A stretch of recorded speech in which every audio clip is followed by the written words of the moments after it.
past curfew, and you're Nazi Germany. So your friends and you are just walking around the streets, hanging out, trying not to get caught. When all of a sudden you hear, "Stop!" You turn around and you start booking it. You just keep running. You're running through the streets, you're running through backyards, you're just running, trying not to get caught by the Nazi soldiers because you're not allowed to be out past curfew. So you just keep running, and somehow you miraculously make it home without getting caught. Now, imagine you're 17. You're about to reach your dream when you're forced to escape to Canada. This is the story of my grandfather, Michael Muller. The Jewish were not the only people who wished to escape Nazi Germany. When my grandfather was 17, he left his life, left his hopes, his dreams, his family, his friends, to escape the horrors of Nazi Germany created by Adolf Hitler. Hitler was born April 20th, 1889, in Austria. He was not originally German, but rose to be German dictator. When his father passed away, Hitler asked his mother if he could move to Vienna to become an artist. He was denied admissions to art school because he was a terrible artist, so you can't see the whole picture. But he also tried to work as a street artist, which failed for him as well. So when World War I came around, he enrolled in the German army as a foot soldier. He did not see the front lines very often, though he was wounded, which made him receive the Iron First Class Award and the Iron Wound Badge Award. So he was a decorated soldier in World War I. But when World War I ended, due to Germany's surrender, Hitler became very angry, and he began to gain many of his anti-Semitic and anti-Marxist theologies, and also ideologies, and this is where he started to blame the Jewish for the economic effects from World War I. So he enrolled in the German Workers' Party, which changed to the German National Socialist Party, which changed to the Nazi Party as we know today. He rose to chairman of this party, where he would hold beer hall speeches, and in these speeches, he would try to rally supporters for his party, but in one speech in particular, he tried to rally a revolt. And this revolt ended badly. He was tried for treason and was sent to prison for 1 year. And in his year in prison, he wrote his book, Mein Kampf, which translates My Struggle. And this is basically where he wrote down many of his anti-Semitic, anti-Marxist ideologies, and just blamed the Jewish for the poor economic conditions in Germany. So when he came out of prison, he ran for the presidency in 1933. He did lose, did not win. However, the president who did win appointed Hitler the chancellor in 1933, which was a terrible idea because consequently in 1933, he established the first concentration camp. Hitler became the dictator in 1934 and stayed dictator until 1945. Now, getting away from his past and moving towards World War II.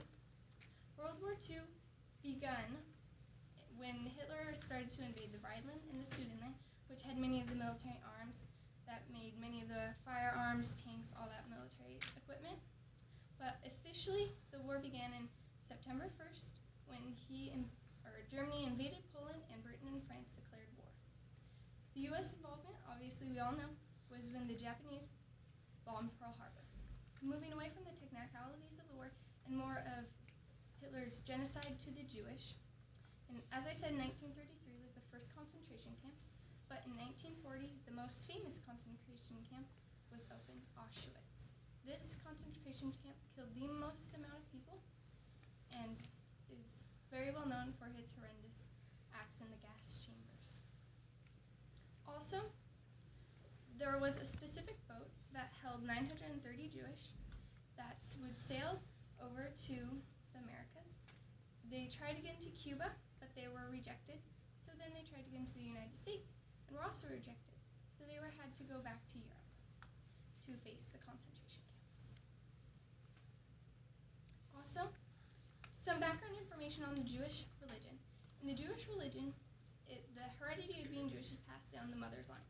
So if your mother is not Jewish, but your father is Jewish, you yourself are not considered a full Jewish. So keep that thought in mind while I explain to you this law. In Germany, Hitler passed a law that all Jewish mothers were forced to receive abortions if they were pregnant. This law, in my opinion, there was many awful and horrendous laws. This one I thought was the most awful because it took away so many natural rights, so many liberties of every single Jewish mother out there. But moving away from the war and genocide, the aftermath of World War II. After that ended, you have the Cold War. And in the Cold War, you get the Berlin Wall. This separated East and West Berlin, which most of us heard about in history class. Also, you get the arms race, which was the race to see who could get the most atomic weapons, such as the A-bomb, the U-bomb, the H-bomb, all those stuff. Also, you have the race to the moon, which the United States obviously won because it's the American flag that is on the moon today. Also, you have much culture change within America itself. For example, the highway system as we know today. Before World War II began, the highway system, it's very minimal. But after the Cold War, you see a rapid increase in highway systems.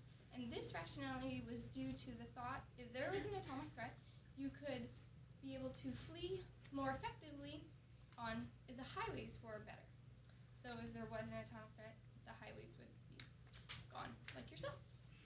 Also, you have fallout shelters, which were supposed to help you with the aftermath of the atomic threat. But if you listen to the radio at night, you can hear a little static. Some moments in time, those are emergency hearings that they put through the radios to let the citizens know if there was a threat of an atomic bomb. But also, so in school, you know how we have the fire drills that we love so much. Or when we were little, we had the earthquake drills, so we had to hide under our desk. Well, they had atomic bomb drills. So they had this catchy little tune called Duck and Cover, and they had this little turtle, the Kerouac, it all, and that you would find shelter and cover if there was a threat of atomic. But that was not very realistic, as we all know today. So connecting all the dots and moving on to my conclusion. Adolf Hitler is the most influential man of the 20th century because even decades after his death, he influenced the world as we know it today. The Cold War would not have happened without World War II. Also, the highway systems would not be in effect if you did not have the Cold War. We would not have the culture as we know it today through many of the influences from the Cold War. Also, many families would not be here if Adolf Hitler had never declared war. My family, personally, the only reason we are here today is because my grandfather fled in Germany, and this story is same for many others. If you have a German background, you can most of the times relate it back to World War II when your family left. Also, many families are not present because of Hitler. He killed millions of people, not only Jewish, but he committed genocide to all sorts of humans. And that is why Hitler is the most influential, because everyone was affected from his actions.